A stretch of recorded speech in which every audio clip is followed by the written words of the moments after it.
Well, we had you beat yesterday morning. It was 45. So it felt really good. But we get very few freezing days, but probably more than y'all do. But I'm glad to see it because it's been hot up there too. But appreciate everybody coming out. See a lot of very familiar faces. It's good to see everybody again. But we were going to do a little program tonight on what we look at when we look up. And I hope y'all enjoy it. There's some stuff we've talked about before here and some we haven't. See if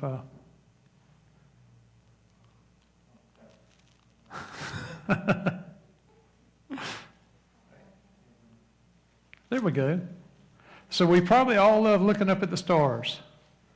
I know we always used to when I was a kid. Every now and then we'd get a telescope out and you could see things you never saw. And it's fun to do. But I know back about the time I graduated from high school, they put up the Hubble Space Telescope. And any of y'all that are very old and can remember this, they put it up there and the lens of the mirror one was messed up on it. And they had to go up and do repair jobs and stuff. But when we started getting the images from it, it was spectacular things like we had never saw before. Well, here a couple of years ago, they put up the James Webb Space Telescope. And it was supposed to see so much better and do so many more beautiful images than what the Hubble did. And it could see in different wavelengths and everything else.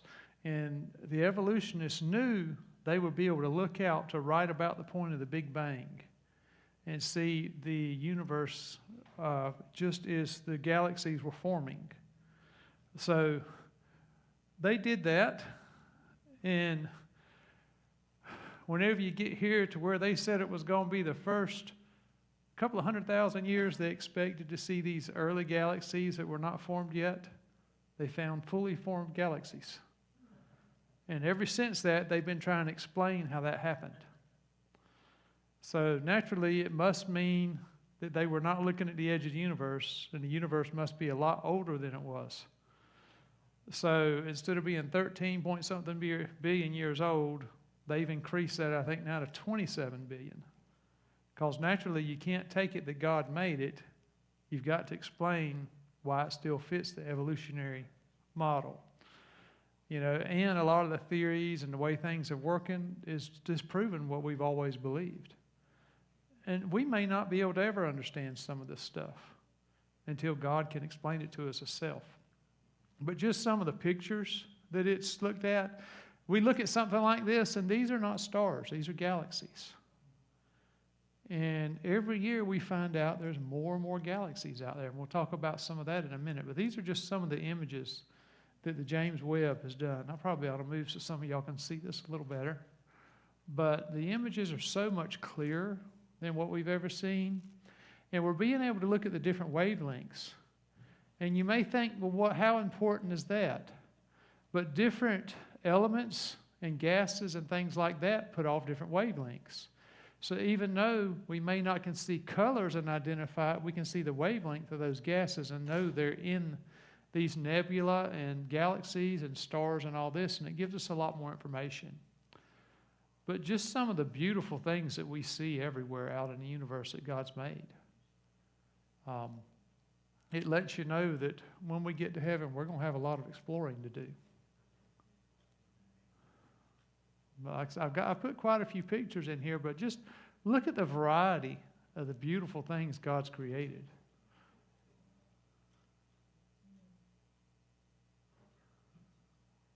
If you want to look at some of this stuff real neat, I've got virtual reality headsets. Put those on, and everywhere you look, it looks like you're standing in the middle of it. It's beautiful. But I mean, look at how some of these are done. God has made some beautiful things out there.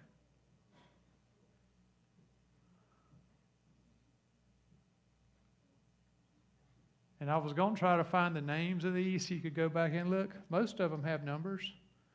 Because there's so many of them out there, they don't come up with names. They just assign them a number. Maybe they'll name them one day. You know, there's that service that you can pay a little bit, they'll name a star after you. Because I'm trying to remember how many stars each person could have on this earth right now, named after them if they want to. There's so many out there. But I just put a few Bible verses in here, you know, talking about how the Lord made the heaven and the earth. He stretched out his arm. I mean, think of the being that made all this. What is too hard for him? There's nothing too hard for him. I don't know how well y'all can see some of this, but this is talking about the different colors of the stars. You know, they say that to go from a blue hot star to a yellow sun, similar to like what we've got, can take billions of years. Yet, they had one star that has went from a blue to a yellow in 36 years. I like it whenever they bring up things and tell just how things have to be, and God shows them when they're wrong. You know, and we can see that a lot of this stuff doesn't take the billions of years that they say it does. You know, just like there were a lot of the stars that the Greeks and the Romans described as red stars, and now they've since changed color and turned to more yellow, you know, just in that many years. So we're learning that God's laws, we don't know them yet. We're being proven wrong on so much of this stuff. Like I say, just more beautiful pictures that are out there. Job, to me, has some very good text on the stars and the things around us. It's just beautiful to look at them. Just so many different colors. I like to put little sayings in here every now and then because it's things that make us think, you know, we can, just like with these stars that they take so long, God's making them burn down quicker. Just like this earth is waxing old and burning down quicker.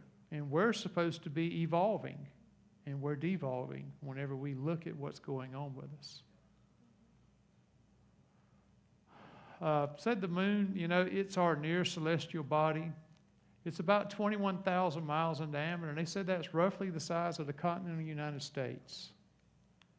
It orbits about 240 miles away from us, 40,000, excuse me. Said the sun is about 400 times more distant than the moon, but it's 400 times larger. So it makes the sun and the moon roughly look the same size. I've never thought about that before. But I guess if this was not so, you wouldn't be able to have an eclipse like we do now. You know, if the moon was a lot smaller, it wouldn't cover it up. So, you know, they said they don't really see any apparent reason why God would have done this. But he said the moon was put up there for signs and seasons and stuff. So he may have used the eclipse and stuff for different things like that. God had a reason for everything he done. And it's interesting to see how he's made the different things. Just to give you, you know, how far we are, we're about 92 to 93 million miles from the sun. We're a little closer in the wintertime. It's more of an elliptical orbit. But it takes 8 minutes and 20 seconds for light to travel from sun to the earth. That doesn't seem like very long, but it said if an astronaut was up there and he shot a bullet running 1,500 foot per second, it would take 10.4 years to hit the sun. So that's how far away it is. So the sun's over 100 times the diameter of Earth. So that doesn't sound like much, but whenever you consider doing it that big, that would make the volume where you could fit 1 million Earths inside of it. That's how big the sun is. It's huge. And another analogy they give is if you were to drive a car at 65 miles an hour, it would take you 163 years to drive from here to the sun. That's how far away it is. And something that was kind of neat to me is we are all, the sun, the earth, all of us are moving through space. And it said that for every minute we travel 12,000 miles in space. You know, sitting on this earth, what we think is standing still, we're steady moving. Not to mention the rotation of the earth rotating about 1,000 miles an hour too. So we're moving very fast and we don't even know it. But let's see, you know, you talk about Pluto, how far away it is. It would take 6,500 years to get from the earth to the sun. running 65 miles an hour. That's how far away it is. Now, whenever you look at the next closest star to us, that is a lot further away. So it's 6,800 times further than it is between us and Pluto. And I think they've got another thing on here talking about how far it would take. I kind of like this analogy. They said if you just want to scale some things out and you figure, I think this is the one, they said that if you figure a foot and you figure the foot goes from the sun to Pluto, that the sun would be the size of a period on a page, is how small it would be. And I'm trying to see the nearest solar system of that thing in our galaxy it says that our galaxy using that scale would be larger than the Pacific Ocean. That's how big our galaxy is. And that had another one here, but you know, if you were traveling the speed of light, it would take 100,000 years to cross our galaxy. That's how big it is. And we aren't in a very big galaxy. We're in one of the smaller ones. Now, I kind of like this. Puts things in perspective. Said outer space is only an hour's drive away if you could drive straight up. That's how thin our atmosphere is. Our atmosphere is not very thick. But it protects us from meteorites and all kinds of things. God's put it up there for a reason. Not only is it for us to breathe, but it protects us. It holds the stuff up there. The magnetic field is part of that. It helps protect us from solar radiation and all kinds of things. God's put a protective shield around us to keep us from harmful things. If you were flying in an airplane and wanted to go to Proxima Centauri, which is the next closest star, traveling at 550 miles an hour, it would take 5 million years. That's why, you know, right now we have no hope of getting to another star. We don't have an engine that you'd even think about it. It would take a long time. Said the closest star, the sun's 4 light years away, or the closest star to the sun's 4 light years away. Voyager was launched 48 years ago and has not even traveled 1 light day yet, let alone a light year. And that's the furthest thing we've sent out in space. And we're getting ready to look and see how big some of the stuff is. From Earth to the moon takes 1.3 light seconds. From Earth to the sun's a little over 8 light minutes. From Earth to Mars is 12.7 light minutes. Earth to Alpha Centauri is 4.4 light years. And Earth to the far side of the Milky Way galaxy is 52,000 years. So once again, but look at the bottom one here. 90 billion years to the observable edge of the universe. Now think about that's observable. We don't know where the edge is. We don't know how big God has made things. And something else to think about. I've listened to several physicists lately, and they say if we make a spaceship that can travel the speed of light, we still can't get to the outside edge of the galaxy or the universe because it is expanding the speed of light. So if you're going the speed of light and it's moving away from you at the speed of light, you'll never catch it. God may still be creating right now. We don't know. You know, what is it expanding into? We've got things that we don't know about, but something else to think about. Right now, if we think it's 90 billion years, we will need an eternity to be able to explore that. You know, we can't fathom stuff like that. Our minds don't work like that. I mean, just our solar system, we can't fathom how big it is. And our galaxy is even crazier. Another scale, if the sun was scaled down to the size of a white blood cell, the Milky Way would be the size of the continental United States. And I like stuff like this because it gives us a little bit of the sense of the size of things. You look at where they've got our sun, actually, you're not seeing the size of our sun. It's so small. But then you look up to the largest star that they've found so far. It would cover the orbits of the inside 5 planets. It's so big. We can't imagine the power it takes to create this. The God that we worship is wonderful and all-powerful. This was a good quote for Daniel. Those who are wise will shine bright as the sky, and those who lead many to righteousness will shine like the stars forever. God gives us a lot of neat promises. This was interesting. One of the largest structures they found, they're calling the Boss Great Wall. It's a supercluster of galaxies. It's 1 billion light years wide and approximately 5.5 light years away from Earth. They are finding things bigger and bigger and bigger. We get a bigger telescope, we find bigger things. But the neat thing to me is we get a better microscope and we see smaller things. God took time for little things, even though He took time for big things too. Nothing escapes Him. Right now, they believe they found about 6,000 confirmed exoplanets out there. They're estimating 17 billion planets like Earth that could be habitable in our galaxy. Now, that's not the universe, that's our galaxy. And it's always been interesting to me. Miss White talks about people living on other worlds. We don't know what's out there. And I'm sure God has put them out of our reach.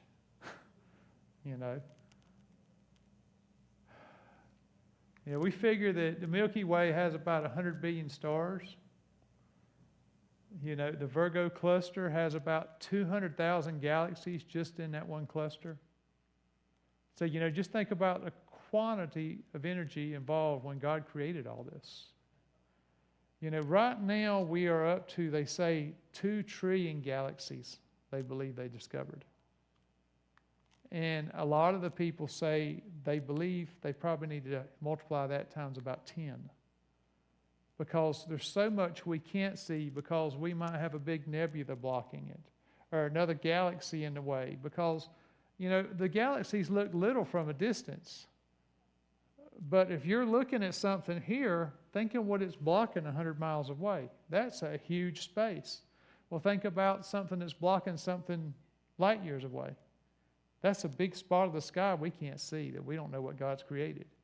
Whenever they put the Hubble up there, they pointed it toward the darkest spot of space to where they knew there was not anything, and they just let it sit there and collect light. They found out there was tons of galaxies out there that we couldn't see until we got a telescope that could collect that light, because we couldn't see the light that's so far away. So we're learning more and more with everything we're doing.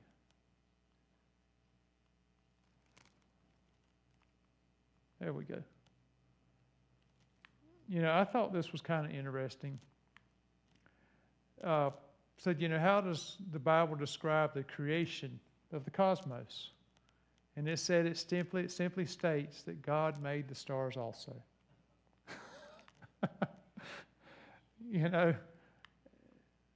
So the Bible description makes it sound like the creation of trillions of galaxies was so trivially easy for God, it barely deserves a mention. And I agree with that. How awesome is our Lord? The things that we can see. Said He telleth the number of stars, He calleth them all by name. I think some of the Bible verses that we see, when I consider your heavens, the work of your fingers, the moon, the stars, which you have set in place, what is man that you are mindful of him? The Son of Man that you care for him. And one thing that I've looked at through a lot of the things whenever I look at the universe, you can figure with 2 trillion galaxies right now, that means there are way more stars in the heavens than we have grains of sand on the earth. Why does God waste His time with us? We're dust to Him. It's like somebody said one time, would you die for a germ on your skin? That's about what it was for God dying for us. He took the time to come down here for us in such an insignificant place. When we sinned, He could have wiped us off the face of existence and we would have never been missed. But the problem with that is then Satan would have accused Him of all kind of things. So He's let all this play out. And He showed His true love by coming down here for us. And I believe that probably the other worlds we talked about have been watching this the whole time too. And I think when we get to heaven, we're going to be very special. And they're going to want to talk to us probably more than we want to talk to them. Because we went through things that they will never have experienced. And I think it's good for us to look at things like this and contemplate them. Like I say, when we read these things, we really need to think about the size of the universe and the God that we're worshiping. You know, to whom will you compare me? Who is my equal? Ask the Holy One. Look up into the heavens. Who created all the stars? He brings them out like an army, one after another, calling them each by name because of His great power and incomparable strength. Not a single one is missing. How long is it going to take us whenever we get to heaven to learn the names of all the stars? God knows them all. You know, just think of what kind of a mind it takes just to do that. Let alone be the one that created them, holding them all working in perfect unity and order. You know, there was an evolutionist one time. He said there's two possibilities. There is a God or there isn't a God. He said both of them are scary. He said, you know, either we're hurtling through the universe where nothing control us, that we could crash into something at any moment, things could explode and blow up. Or he said, or there is a God, and one day we have to answer for our actions and the things we've done. And I think that's things we need to keep on our mind. We serve an awesome God. You know, I like to read some of this stuff because, I mean, the first sentence there, who would have thought from a casual glance at the night sky that the universe would be so majestic and so enormous? I mean, we're in awe at just looking at what we can see. And with the feeble telescopes that we're getting, we're seeing wonders that we can't even imagine exist. What are we going to get to see whenever we look through the eyes God's given us and be able to go and explore these places? It's things that we can't even fathom nowadays. And I really like the last sentence too. The more we magnify God, the more we realize just how amazing He is.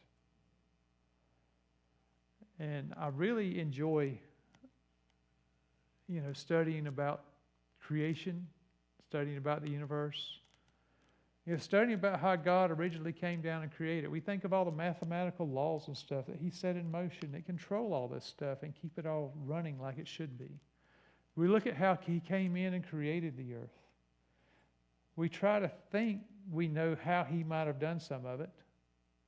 I'm looking forward to getting to heaven and talking to Him and learning how He done it. And who knows?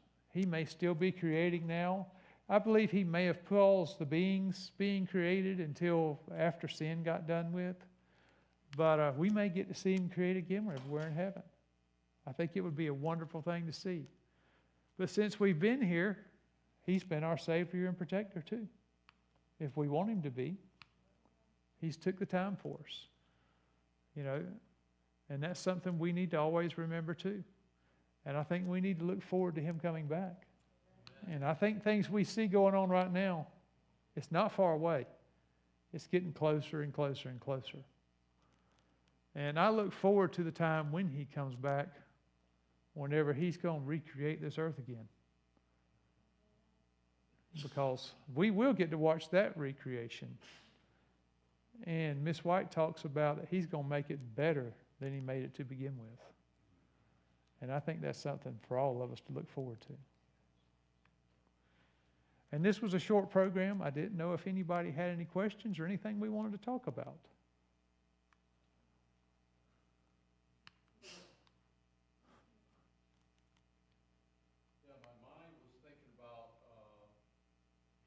there's a large object that they've been talking about. It's gotten some publicity lately.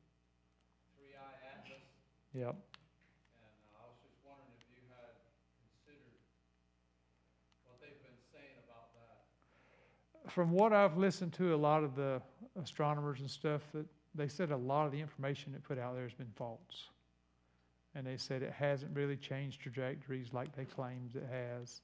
And they said it's not going to come as close to us as what they say it's going to come. So they said, people's been using it to try to talk about that the world's coming to an end, or even to it's aliens and they're coming to take us. And I think Satan uses this to play on people. And just even if it doesn't happen, they're already thinking about what could happen in their mind. So if he wants to use that as an advantage later on to deceive us, he'll have us already set up ready for it. I mean, with all the movies and the TV shows that's been on there, we're already, most people accept that the aliens are out there. And they may want to come and talk to us sometime, So he's setting us up for that and desensitizing us to things. And Satan's got a way of being able to subtly do things. But I really enjoy studying about space. There's so many neat things out there. I don't know that I want to go up there right now. It's a harsh place. I mean, you look at a lot of the stuff on TV or something, it's a lot different than that. They say that whenever you're up there and you're weightless, it feels like you're falling all the time. And that's why they have so much motion sickness problems and stuff like that. And I don't know, it doesn't sound like a real good environment. And we live by the submarine base, and those guys get out there and get cooped up on the submarine sometimes for a month or two at a time. Some of them folks has went up there and stayed in them tiny little space capsules and stuff for a year at a time, and that just don't sound like fun to me. And your body starts doing crazy things when you're not in the gravity, when the magnetic field's crazy and all that stuff, and they come down here and, they have to exercise a lot to just try to keep the muscle. But I know the ones that come back, I think they were up there for about a year, the ones that just come back about 6 months ago, and they were going to have to go through physical therapy and all kind of stuff, and training to get their body back where it belongs. And also you wonder about all the cosmic radiation and stuff that they're dealing with. What's that doing to the body? And it would probably be beautiful to see some of the stuff up there, but I don't think they make nothing I want to go up in there yet. I enjoy studying about it, and I know people that's been in the space programs and all kind of stuff, and I love to hear about it. About 10 miles from our house, they actually test-fired the first solid rocket booster similar to the ones they used on the space shuttle. And my dad helped them build that facility and stuff. They turned it upside down and lit it off. And they dug a hole 120 foot in the ground and 58 foot in diameter, and it's still there. They actually hired me and my brother here a while back to put a fence around it so people couldn't get in there to it, because it's full of water now. It's not somewhere you want to fall into. We had to rescue an alligator that fell in it here the other day. So the fence was in that bad a shape, he was able to get in there. But I really enjoy studying about things like that. And you can always find opportunities to learn about God whenever you study about things like that and study about His creation and His nature and things like that. And I don't think we should ever discourage anybody from studying things like that. Because even the evolutionists, we can find ways to show God to them through a lot of this stuff. I know I put a lot of things on Facebook about creation.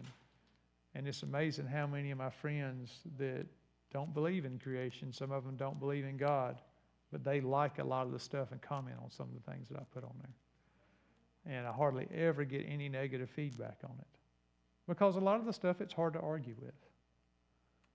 Now they can theorize and stuff, but when we're seeing some things actually happen, just like they said, the colors of the stars changing and stuff like that, they're telling how it had to happen with what their theories are, and God's showing them that they're wrong. And I really like when God does that. I know here a while back, they'd figured how tall a tree could get. They said with capillary action and the air pressure we have right now, a tree could not get any taller than this. Next year, they found one that was taller than that. So they had to go back and figure out where they were wrong. And that's what science is supposed to be about. You're trying to disprove what you believe. If you can't disprove what you believe, then it's good for you to believe it. You know, but nowadays, it's more of a religion. You can't try to disprove what they believe, you know, because they believe it, it's a fact. And, you know, that we need to remember that whenever we're dealing with people in evolution. We don't, I've seen people, and I've talked to some people that believe different things about science than I do, and, you know, they'll say, I guess you just think I'm stupid, you know, and we don't need to call anybody that. You know, we say, no, you know, just, I understand it to be this way, and if that's how you feel it is from what you've studied, you know, sometimes we just have to agree to disagree. And, you know, when you look at, something this size here, 13.5 feet, is that what you said? Yep. 13.5 feet. I don't know if you've heard of an experiment that they've done with fish in a, fish tank, where they've sealed off the top, double the oxygen, Mm-hmm. and the fish, well, I'm not sure about double the oxygen, but they increase the oxygen level in the air, and the fish doubled in size. Yeah, Carl Bogg with the Creation Evidence Museum in Glen Rose, Texas, he's actually built a big hyperbaric chamber